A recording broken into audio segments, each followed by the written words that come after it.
عمر رضی اللہ تعالیٰ عنہ جیسے بڑے آدمی کو زخمی کیا گیا 27 دن مصلی رسول پر زہر بھرے خنجر کے ساتھ. یہ جو اس سے ضمنی طور پر بھی میں صاحب عرض کر دیتا ہوں، مسجدوں میں مارنے والے، مسجدوں میں قتل کرنے والے، مسجدوں میں دھماکے کرنے والے، مسجدوں میں مظلوم نمازی کو شہید کرنے والے معلوم ہوا مسلمان نہیں ہو سکتا.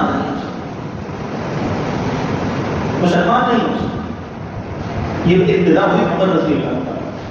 حضور پاک علیہ السلام کو یہودیوں کی طرف سے زہر دی گئی اور اسی زہر کے اثر سے حضور کی رگیں کٹ گئیں اور ایک شہادت کا رتبہ علماء نے لکھا ہے اللہ تعالیٰ نے عطا فرمایا. صدیق اکبر رضی اللہ عنہ کو زہر قرآنی کی گئی.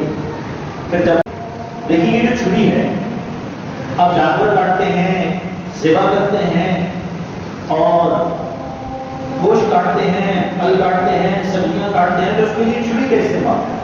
حضرت ابراہیم علیہ السلام نے بھی بیٹے کے گردن پر چھری چلائی.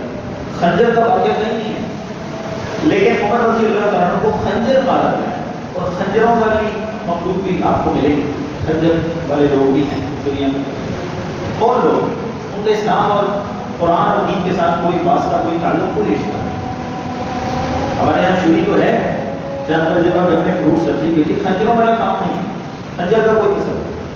حضرت عمر رضی اللہ تعالیٰ عنہ زخمی ہو گئے، طبیبوں نے دوائی شہد پلایا، آنکھوں سے باہر آیا. حضرت کو بھی یقین ہوا، طبیبوں کو بھی، کہ بچنا مشکل ہے.